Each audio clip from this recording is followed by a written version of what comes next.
From PRX, this is Living on Earth. I'm Steve Curwood. And I'm Jenny Doring.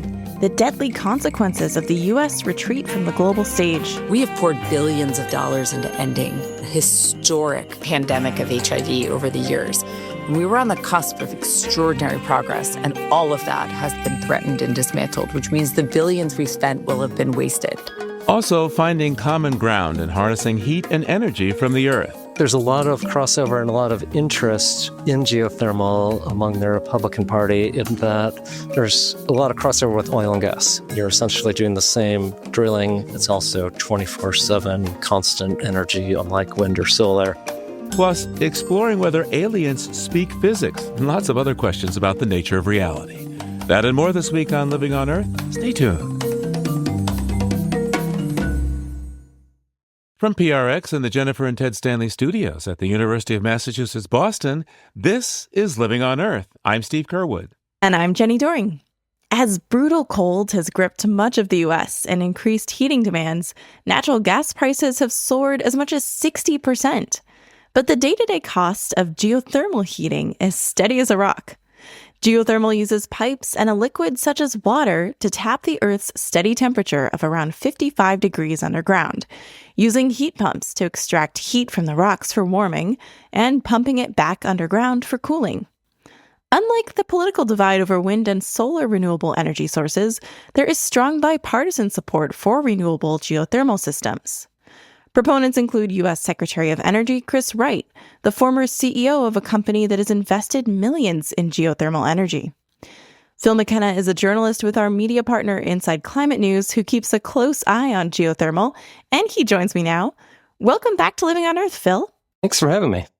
Phil, in recent months, I know that you've had the opportunity to tour through the Midwest, and you visited several different geothermal projects. What did you see? What were some of the highlights there? Yeah, so I went to 3 sites in 3 days in 3 different states, Iowa, Wisconsin, and Minnesota. One of the reasons I went is there's a lot of interest here in New England in geothermal and these thermal networks. But a big concern I hear from a lot of people is, it sounds great, but do these systems really work? So I went to check out a couple that have been in, one for 20 years, one for 15 years, to talk to people there to see how they're working. I went to West Union, Iowa.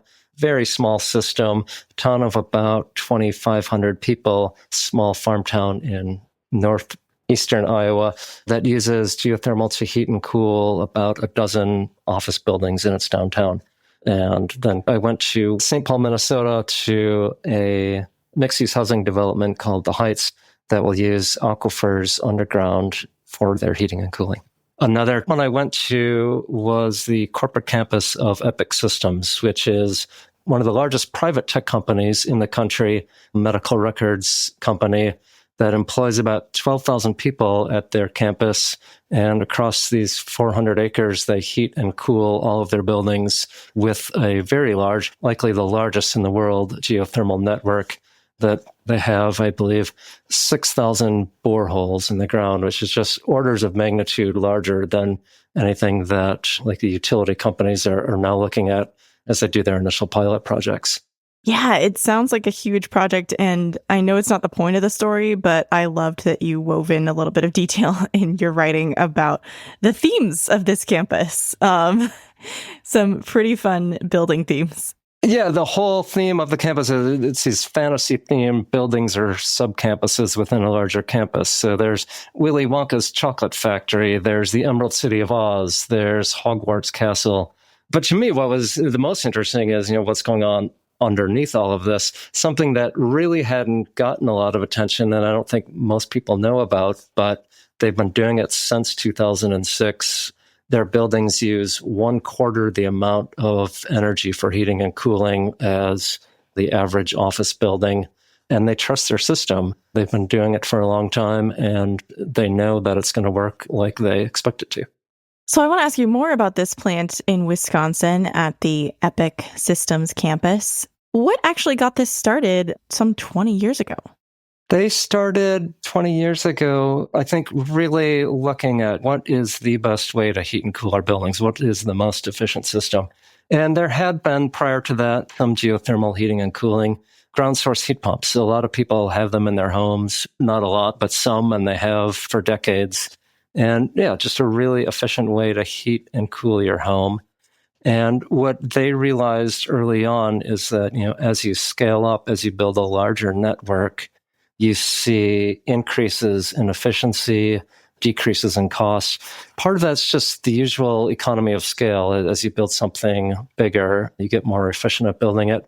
But part of it is as you add different buildings with different heating and cooling loads, the efficiency of the system overall goes up because you're no longer having to generate new heating or new cooling. You're able to just kind of push from one building to another or from one room to another that heat or that cold. So kind of a classic example, if you're doing this in a residential area, you might have homes that in the wintertime are going to need a lot of heating. But if you have an ice rink in that neighborhood as well, that's going to need a lot of cooling. And if you can connect to those two in a network, you can push that heating and cooling between the two and get a much larger efficiency. Now, what challenges has this large geothermal project in Wisconsin at the EPIC campus faced? I think it's the same for all geothermal heating and cooling networks in that the upfront cost is significant. The efficiency of the system, about 75% more efficient than conventional heating and cooling, means that you're not going to be spending much on the system once it's operating. But there is that hurdle, very significant hurdle of that upfront cost. And I think that is a challenge now as communities, as utility companies look to either pilot these systems or deploy these systems. They know that it's going to work well. They know that it's going to be very efficient, but you've still got to come up with the initial money to make the project happen. So, Phil, the 2022 Inflation Reduction Act included incentives for installing geothermal. Where do those benefits stand now with the Trump administration? It's interesting. So incentives for wind, solar, for EVs all got cut or even clawed back. But the incentives for geothermal have remained largely intact. In addition, here in Massachusetts, Framingham, which had the first utility-led geothermal heating and cooling system in Framingham, Massachusetts in 2024, at the end of the Biden administration, they were given a $9 million grant to build phase two, essentially to double the size of their thermal network. And then at the beginning of the Trump administration, that funding was really in question. No one knew if it was going to continue, if they were going to get the money. But late last year, the contracts were finalized and that project will move forward. And not only is there continued support in geothermal, as this project goes forward, it will double in size at half the cost of the initial project. And Phil, why do you think geothermal has escaped some of the opposition that wind and solar have faced from the Trump administration? It's very oil and gas adjacent. If you are drilling for oil and gas to transition to drilling for geothermal, it's a lot of the same industry, a lot of the same jobs, a lot of the same equipment you're using. I think there's strong interest in the oil and gas industry to also pursue geothermal energy. And there's a lot of talk about energy independence. It is the energy, the heat beneath our feet that can be tapped here in the U.S., same as oil and gas. What are you keeping your eye on when it comes to geothermal in the year ahead? I think in the coming year, there's going to be a continuation of these utility pilot projects. 13 states in recent years have passed legislation that either requires utilities to do a pilot project or incentivizes them through grants and other funding to make it easier to fund them. So there are now 26 pilot projects led by utilities that are either in some form of development or, in the case of Framingham, have been completed. States that I'm keeping a close eye on are New York State and Colorado, along with Massachusetts, really seem to be leading on this. But even states like Texas have passed legislation, a red state that you wouldn't think would be doing a lot of clean energy development. But again, very similar to oil and gas, a lot of oil and gas drilling in Texas. And I guess I'd add one more thing is having gone to Epic Systems and seeing such a large system, 6,000 bores compared to Framingham at about 90 bores, orders of magnitude larger. To me, it was an interesting place to visit because it seems to me as a model or potential model of how these systems could really scale up from what we're seeing now by the utilities as these initial pilot projects that are relatively small could be going much larger. Epic's campus employs about 12,000 people on site, really getting to the town or small city level. Phil McKenna is a reporter for our media partner Inside Climate News. Thanks again, Phil. Thanks for having me.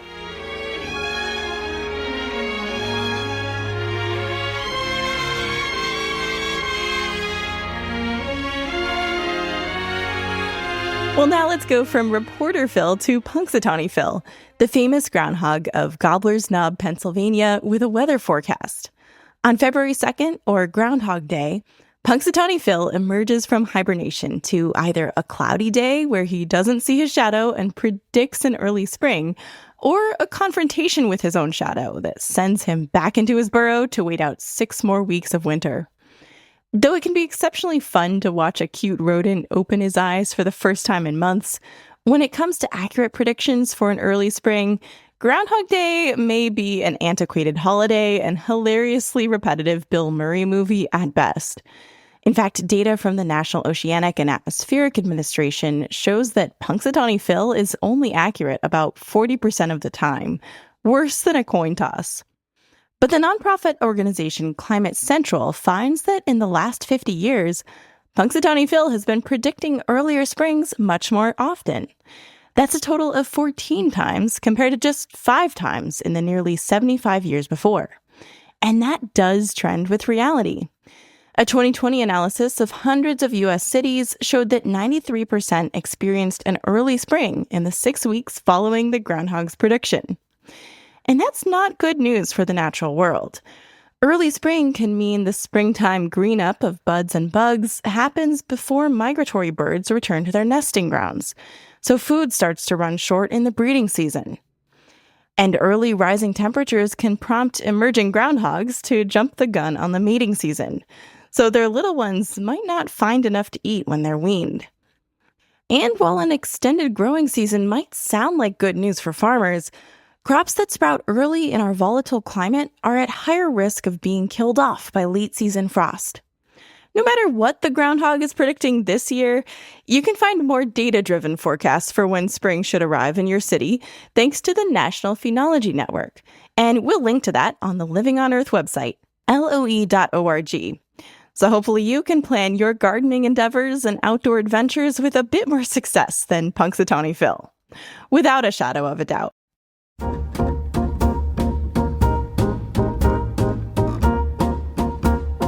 Coming up, if we ever encounter extraterrestrials, perhaps they can tell us more about the nature of reality, though we may not be able to understand. Stay tuned. That's next on Living on Earth. I wanted to share a new podcast from the Nature Conservancy that we're pretty excited about. It's called Nature is the Solution. It's a show that tells climate stories like a stubborn optimist, spotlighting real projects that bring people and nature together. You'll hear from people restoring shorelines, citing renewable energy projects, bolstering biodiversity, and more. The show explores collaborations between communities, scientists, and local leaders who are creating tangible change on the ground. These are stories about reimagining how we can thrive alongside the ecosystems that sustain us. The stories are hopeful, honest, and oriented towards action. Because in this moment, optimism isn't naive, it's necessary. Follow Nature is the Solution wherever you get your podcasts, and discover stories of impact and possibility. If you're one of Living on Earth's listener supporters, or if you've been considering a donation to LOE, this message is for you. As a nonprofit news organization, listener support is vital to LOE's weekly effort to bring you up-to-date environmental news and information. Your gift to LOE makes a difference and makes our work possible. So thank you. It's Living on Earth. I'm Jenny Doring. And I'm Steve Curwood. In the classic science fiction film, a UFO lands, soldiers and scientists swarm the craft, and after some confusion, a political crisis or two, and a romantic subplot, there comes the aha moment when the beings reveal some key secret of the universe that saves or destroys humanity. But physicist Daniel Whiteson and cartoonist Andy Warner doubt such a scenario. They're the authors of the book Do Aliens Speak Physics and Other Questions About Science and the Nature of Reality. In their minds, we can't assume our mathematics and chemistry will make sense to visitors from another planet or star system. To ask these questions, Whiteson and Warner took their scientific and historical knowledge and combined it with their love of dad jokes and donuts to write a book about what ETs might teach us about living on Earth. They join us now. Welcome to Living on Earth. Thank you. It's a pleasure to be here on Earth. Yeah, at least for now. Well, it is one of the better planets, isn't it? It's the coziest planet we have found so far, for sure. So let's start with you, Daniel. This book asks such a broad range of deep philosophical questions, covering everything from whether math is real to whether science is necessary to develop technology. So what inspired you to write such an expansive book? Well, the reason that I got into physics originally as a young kid interested in many broad questions in science was its universality. It seemed to me that physics was about more than just questions about life here on Earth or, geological formations under our feet, that it asked questions that apply to the whole universe. How big is the universe? What is it made out of? How did it begin? These, I thought, were questions that would be asked on Earth and also asked around Alpha Centauri and in other galaxies. And I fantasized about one day meeting those aliens and going to an interstellar or intergalactic physics conference and connecting with them about this. And this is a theme you see in science fiction all the time, that you meet an alien species and you use math or physics to connect with them because it's surely something we will have in common with aliens. But as a professor here at UC Irvine, I often spend some time in the philosophy department where they welcome random people to come into their seminars. And I was surprised to learn that philosophers are much more skeptical of this notion, this fantasy that physicists have, that the way we describe the universe is the only way to do it, and that aliens must arrive at similar structures and similar mental concepts to tackle these broad questions. Big questions, indeed. And hey, I understand that, Daniel, you reached out to Andy to illustrate this book. What drew you to his work? Well, this, as you say, is sort of a weighty topic, but it's also a lot of opportunity for humor.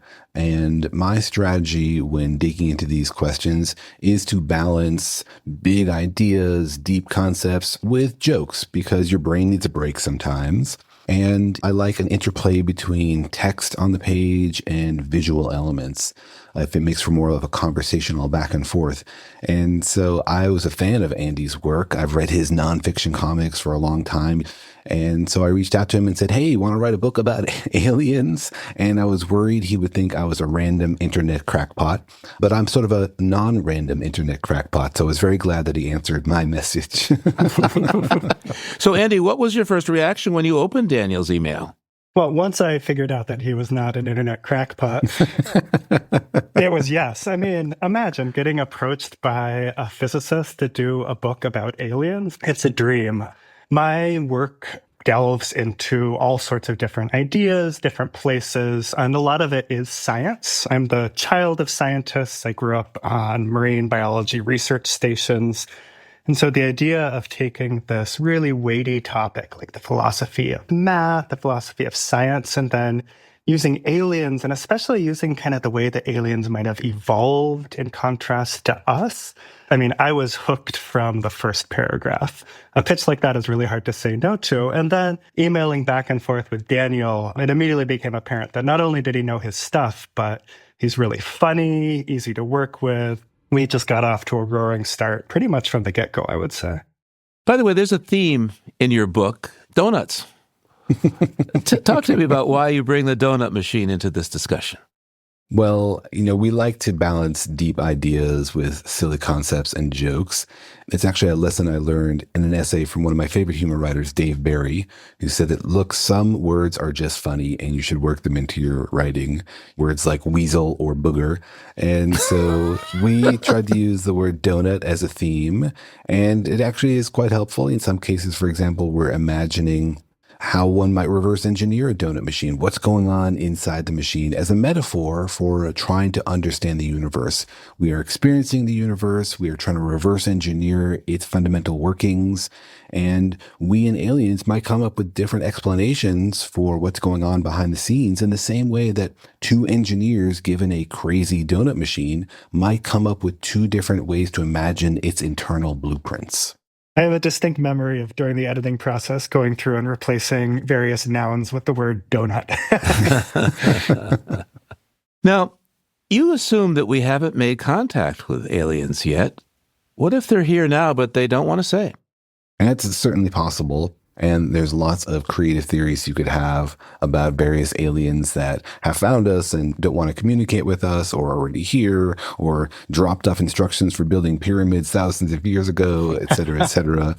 But, there's no evidence for that. And so it's hard to know how to proceed with a theory like that without any concrete evidence. I imagine instead the scenario where aliens show up and they want to talk to us. They want to communicate with us. They land in Central Park and they are ready to have a conversation, because otherwise I don't know how we get started with a conversation with somebody who doesn't want to talk to us. One of the things that initially grabbed me about the book, and I think that kind of answers your question a little bit, is that it's about aliens, but it's also really about these deeper questions, right? The aliens are a way to get at the questions that's like fun and inviting and draws people in because it lets me draw really big goopy monsters and all these different passions. But the book is really about the way that we are thinking about the universe, thinking about ourselves, the way that science develops. And the aliens is a doorway into those questions. And so, it's sort of a broader question than why would they not talk to us? It's could they talk to us if they wanted to? It sort of pushes it past that. All right. You have many fun questions in this book. And one of your chapters, Can Aliens Taste Electrons?, explores what senses aliens may or may not have. I mean, how might an alien species' sensory experience influence their scientific process, do you think, assuming they have a scientific process? Yeah, it's a really fun question. On one hand, you might say, look, we have a base sense of ways to interact with the universe, our five senses, but we've augmented those. We have gone beyond the limit of our eyeballs, and we have infrared telescopes, and we can detect dark matter and neutrinos and all things that our ancestors never could have interacted with. So that might lead you to assume that any technologically advanced civilization is going to end up experiencing the full sense of the universe, and we can talk to them about all of these things on a level playing field. But I think that misses something really important, which is that while we extend our senses technologically, we always end up translating those new experiences back into an intuitive language of our minds. Like when the James Webb Space Telescope takes a picture in the infrared, they don't show it to you in the infrared. They color shift it into the visible spectrum so that you can see it. And when we measure gravitational waves, ripples in space-time, they translate those into sound waves so you can hear it. And that's because we tend to think in a certain intuitive language that I think is strongly influenced by our biological senses. We are visual, we are auditory, we are sensory in the ways that our biology sort of defines. So I think that aliens, if they start out with a different fundamental set of senses because their evolutionary situation is different, they could have a different sense for what makes sense to them. Even if they have technology to go beyond their senses, their mental language might be fundamentally incompatible with ours. Some explanation that makes sense to us because it's visual in some clever way that clicks in your mind might make them go, huh? That doesn't make sense at all. So, Andy, you've written a lot about history of science. And of course, a large part of that history and what indeed guides human science is curiosity. A lot of the discussion in your book around the first contact assumes that the aliens are going to be curious, just the way we humans are. But I'm not sure your book really supports that. Talk to me about it. Yeah, curiosity is foundational to how we do science. It's really what drives humans to explore different directions. And the idea that science is this path, the singular path that moves in one direction is false. It's more like a river with tributaries and waterfalls. And the way that human science moves forward just by human fixation on something, like one person becoming really, really into something, and then frankly devoting their life to something that might seem trivial to another human, is one of the main drivers as a collective unit of what pushes us forward, what pushes our science forward.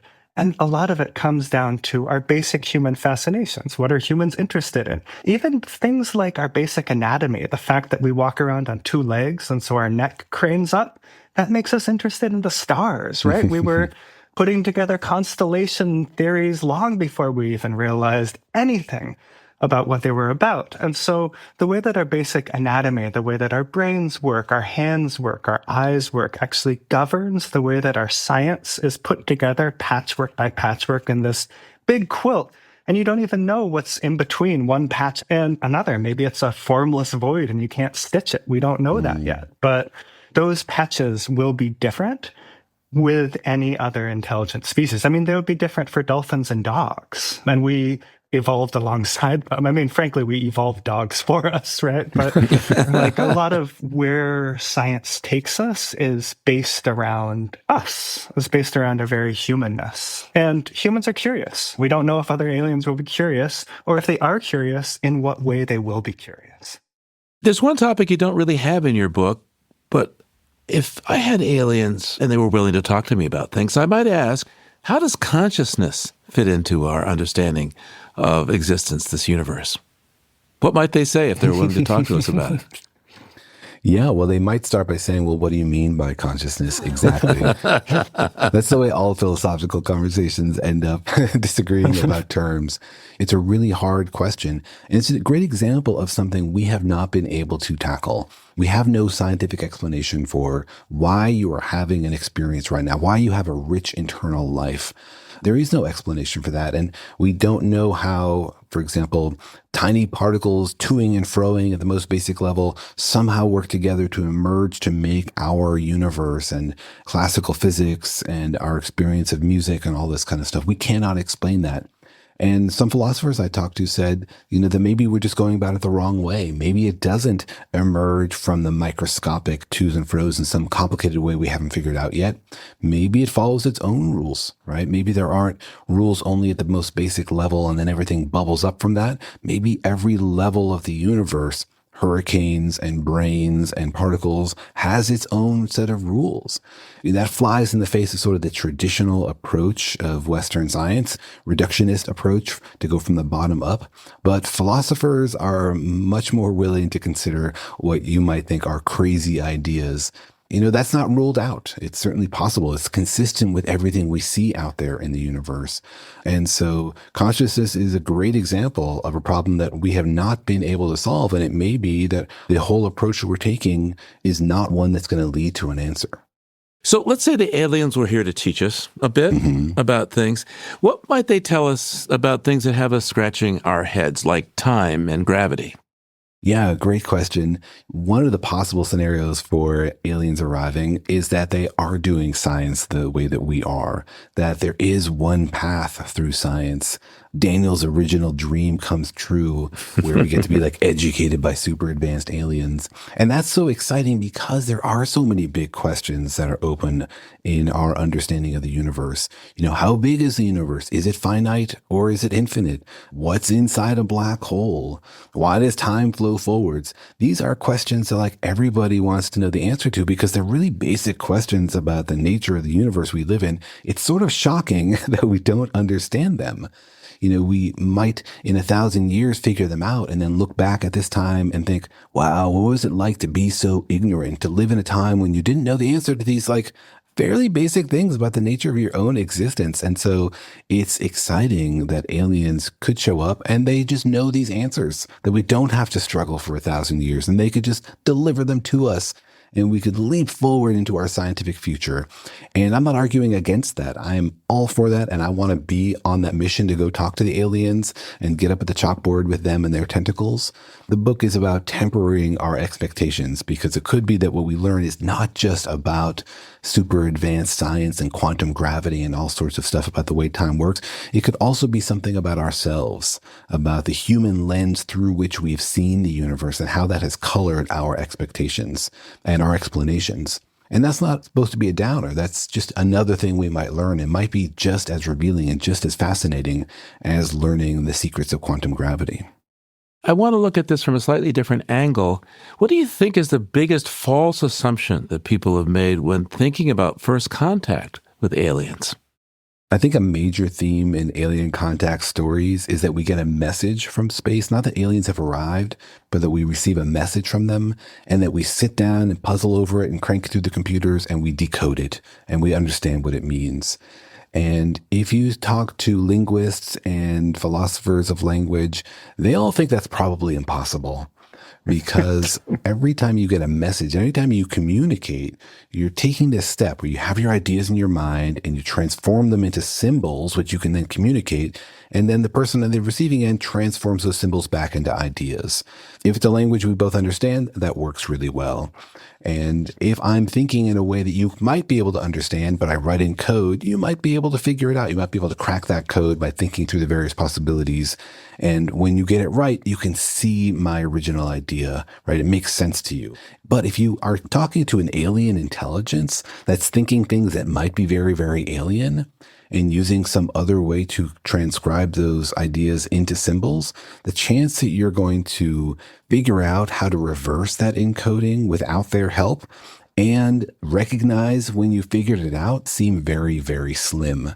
And even the much simpler task of understanding human languages from ancient civilizations that are long gone, we don't have a great track record there either. I mean, we decoded Egyptian hieroglyphics, but only because we got this amazing cheat sheet, the Rosetta Stone, and it still took 20 years.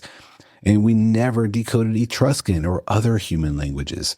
So the chances of getting an alien message and decoding it, I think, are quite amplified in science fiction, which is why in the book we focused instead on the scenario that the aliens arrive and they can help us actually build communication by having a context in common, by pointing at donuts or dolphins or apples and learning the symbols for those together.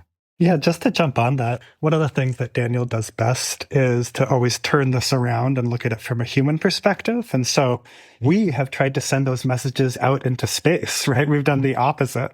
And we have a pretty poor track record of that. Not to dump on Sagan. I love Sagan, but the golden record, one of the interesting things is that, Pluto's in it, right? So it's a map to our solar system that involves this definition of a planet that we no longer agree on, even after we sent out the golden record out.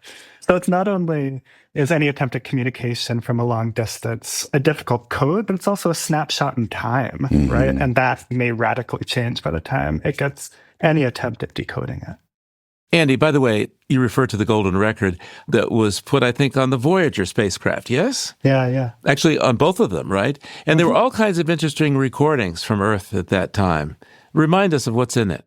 Sure, they put music on it. There's pictures of your standard male and female human, which just so happen to look very like European clothing models. There's a map to Earth, useful for any future alien invasion. There's a hydrogen atom.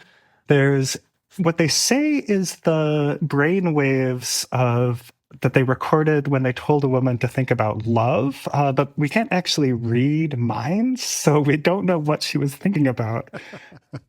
Maybe it was donuts. Maybe it was donuts. It is a real record, and it is really made out of gold, and we did really send it out into space. So let's zoom out. What can we learn about ourselves by thinking about aliens?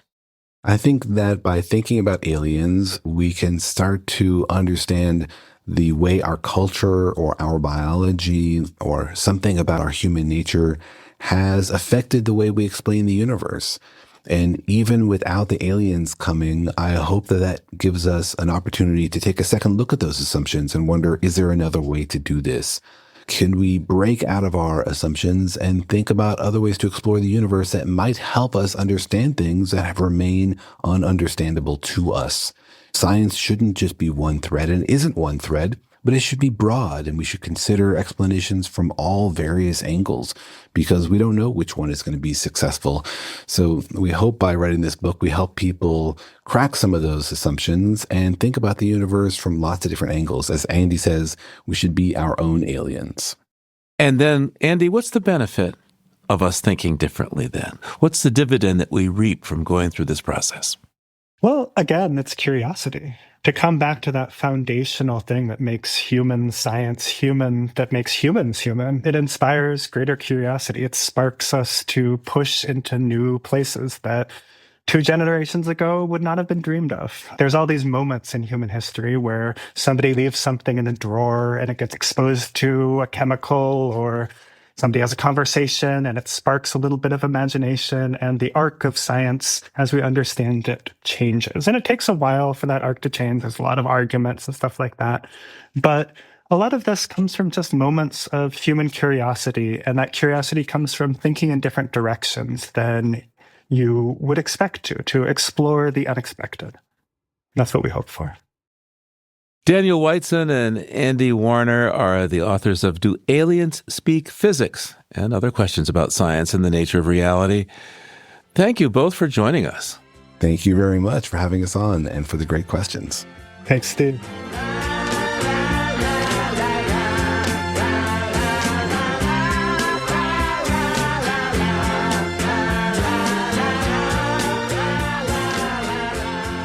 Just ahead, how turning inward as a nation can make us less healthy. Stay tuned to Living on Earth.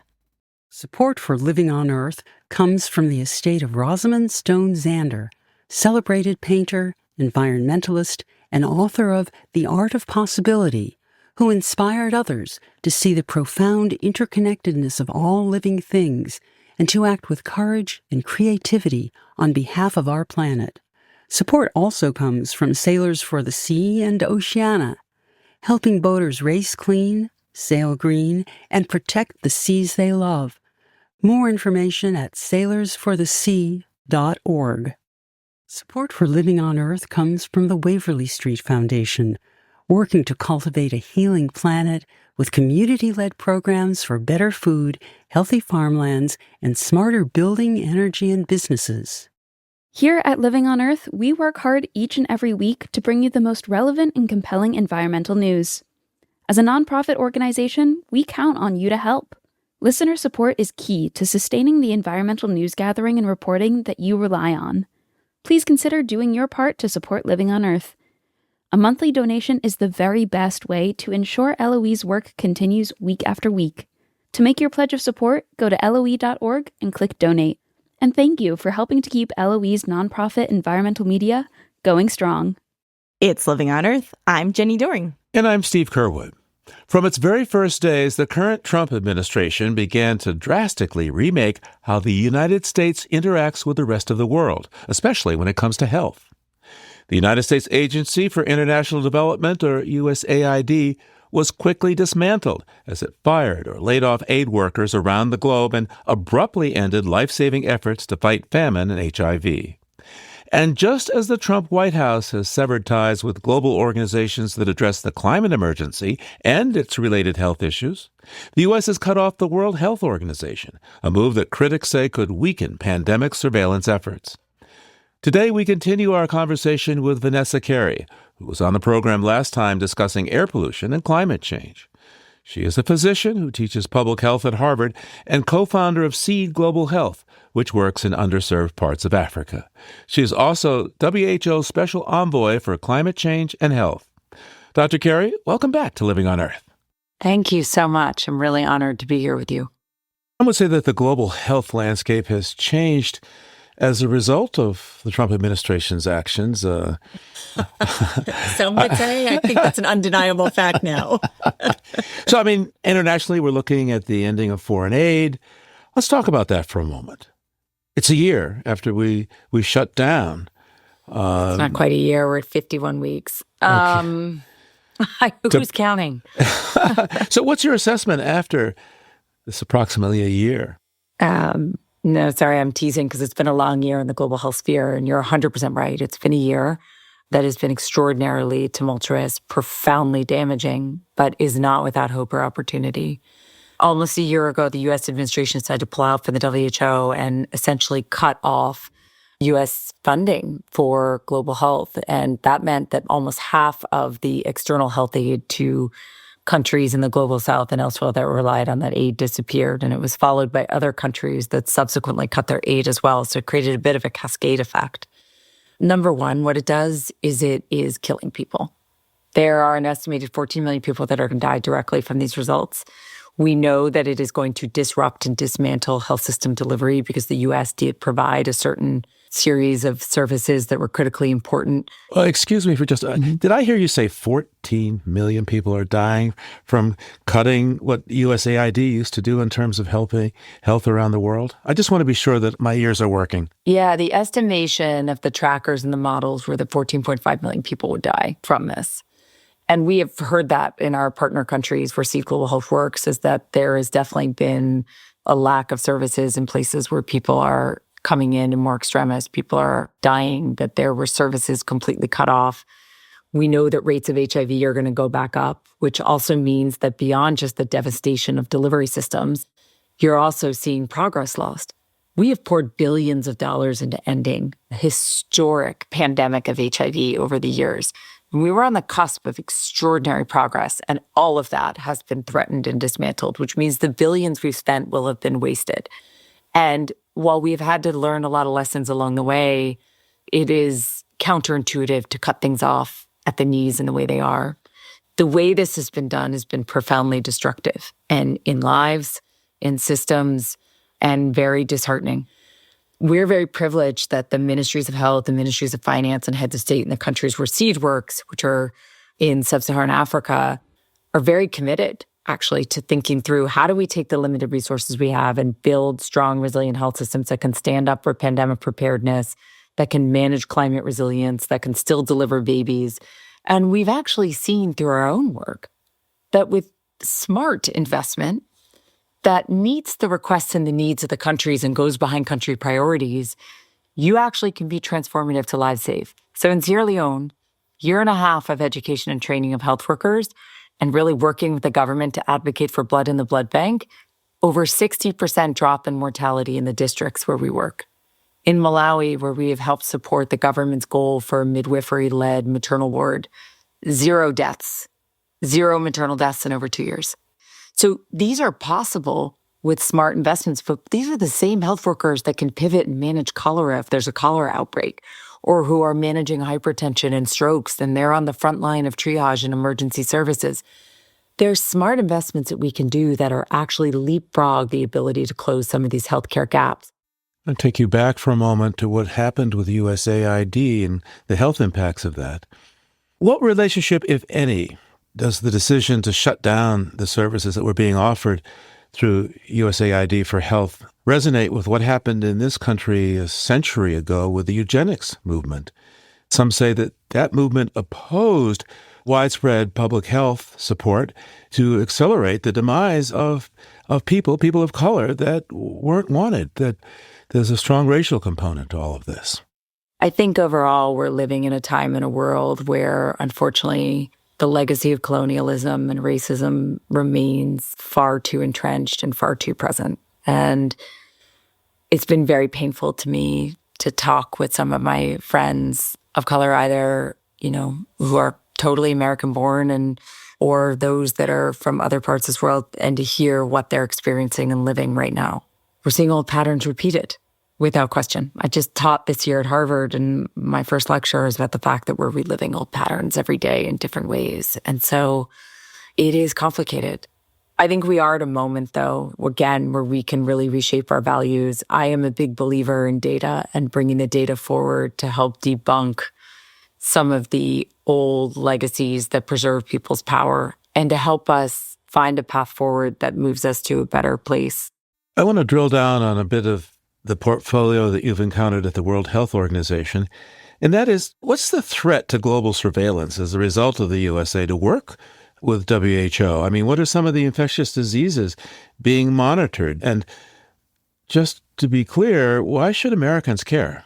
So I think people really, the World Health Organization has taken a heavy hit from some of the negative PR that has been put up against it. And I think people see it as very bureaucratic. And what does it do?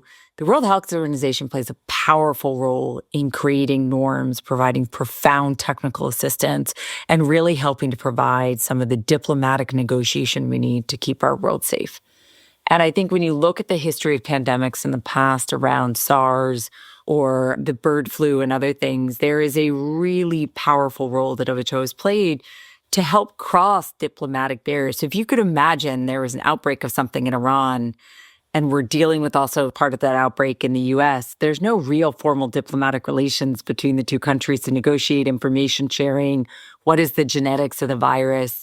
And I think the WHO can broker that, and they have in the past. Investing in strong health systems, investing in the WHO in this technical capacity, investing in public health is critical because it is our surveillance and our prevention against pandemic preparedness. And I'm sorry, malaria doesn't just stop at the border between Rwanda and Burundi, right? I mean, I think these things transcend borders. This is what we seem to misunderstand, is that these things, diseases are transnational in this day and age of globalization. We saw that in COVID. If you look at the maps of the spread of COVID over the course of a week throughout the beginning days of the pandemic, it moved really fast and really globally very quickly, and it disrupted everything. Recently, the Trump administration instituted some new vaccine rules. And, as somebody who worked in an ICU with patients during the pandemic that said, I wish I'd taken the vaccine. We're seeing measles outbreak in South Carolina.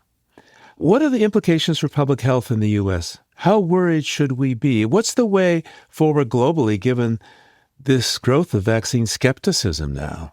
What's the risk for contagion, meaning the skepticism spreading as well? The contagion of skepticism is very real. So it's interesting, right? We've learned this, whether it's in politics or in vaccines, that when you create confusion around something, you sow distrust. So you don't even have to necessarily give the wrong information. You can just create confusion or lack of clarity about what needs to be done. And we're seeing that consistently across public health measures. It's profoundly dangerous. Vaccines work, and there has been lots of science that has demonstrated the efficacy of vaccines. And further, the primary studies that have been used to argue that vaccines are not safe have been debunked and actually removed and retracted from the literature. So to cite them still, it's dishonest, candidly, and it's sort of peddling false information. I take a fairly hard stance on this because vaccines are so unequivocally life-saving that if you are providing information that is dishonest about them, I think people have the right to, people can make a choice because that is a tenet of our country, but to make a choice at least with the correct information and the honest information. And so if you're giving misinformation, that to me is really tantamount to causing harm. And we are seeing that sort of spread like wildfire around the country. The new vaccine recommendations that are coming out of the CDC are terrifying because what they're going to do is they're going to cause a huge amount of pain and suffering for families and a huge amount of pain and suffering for children who don't have the right to make the choices for their own protection and well-being. Measles kills, flu kills, COVID kills. We see this. We just had a flu death in Massachusetts recently of a young child. So we are going to see people die. It's incredibly dangerous, and vaccines work through herd immunity, which means that you get enough people immune to the disease, you actually extinguish the presence of the disease. The second that erodes, you can have the disease present and it can pass. A disease like measles is so contagious that you could be in a waiting room for a few minutes with measles, you can leave, and you can be long gone for an hour and somebody else comes in the waiting room and they will contract the measles that you had. That is very dangerous, and it puts a lot of people who have any kind of disability or immune compromise or something at risk. It puts young children at risk. So the vaccine policy to me is dereliction of duty. It is irresponsible, and it is putting people in harm. And I think that you'll see a judgment on that in the future. And I'm very grateful for those like the American Pediatric Association and others who are coming forward to try to uphold the correct vaccinations and get that information out there. So in these challenging times, with these huge challenges coming at us, what gives you hope? What gives me hope is there's a lot of really amazing people out there who are unafraid of this moment and thinking very much about how do we break through and what needs to happen in a way that we can actually help make sense, communicate better, protect lives. I see great hope in the fact that health is starting to take a more central conversation in economics and politics and security conversation and is being better understood for the profound foundation it provides and its deep link to these other sectors in a way that we will hopefully start to promote health better. I am an optimist, and I think there is really, really powerful paths forward here. And I think that it is incumbent on all of us to be engaged in meaningful debate, not argument, to be step outside of our traditional communities and silos and listen to somebody who has a very different opinion and understand what motivates them, understand what drives them, and then find that shared common experience. So I think we can do it, but I do think it's going to take all of us to be engaged and to be global citizens in this moment. Vanessa Carey is a critical care trained physician and director of global health and climate policy at the Department of Environmental Health at the Harvard T.H. Chan School of Public Health and co-founder and CEO of Seed Global Health. Thank you so much, Dr. Carey, for taking the time with us today. Thank you so much.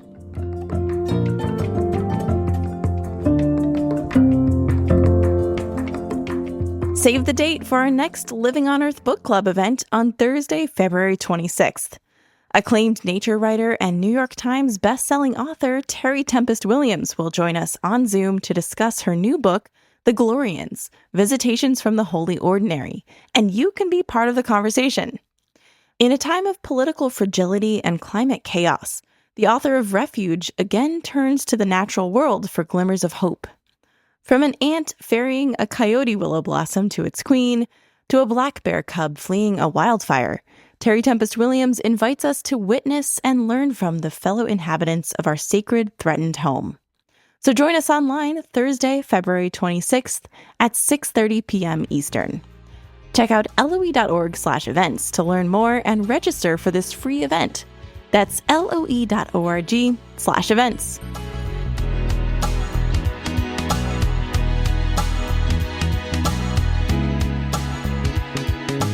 Next time on Living on Earth, father of environmental justice, Dr. Robert Bullard. America is segregated and so is pollution. There's no reason why the asthma death rate for black children is 8 times that of white children. Tune in next time for Robert Bullard and more on our Black History Month special. Living on Earth is produced by the World Media Foundation. Our crew includes Naomi Ehrenberg, Paloma Beltran, Sophie Boker, Swayam Gagneja, Mark Kausch, Mark Seth Lender, Don Lyman, Ashanti McLean, Nana Mohammed, Ainsley O'Neill, Sophia Pandelides, Jake Rigo, Andrew Scarrett, Bella Smith, Julia Vaz, Elle Wilson, and Hetty Yang. Tom Tiger engineered our show. Allison Lierstein composed our themes. You can hear us anytime at loe.org, Apple Podcasts, and YouTube Music. And like us, please, on our Facebook page, Living on Earth. Find us on Instagram, Threads, and Blue Sky at Living on Earth Radio. And we always welcome your feedback at comments@loe.org. I'm Jenny Doring. And I'm Steve Kerwood. Thanks for listening. Funding for Living on Earth comes from you, our listeners, and from the University of Massachusetts, Boston, in association with its School for the Environment, developing the next generation of environmental leaders, and from the Grantham Foundation for the Protection of the Environment, supporting strategic communications and collaboration in solving the world's most pressing environmental problems.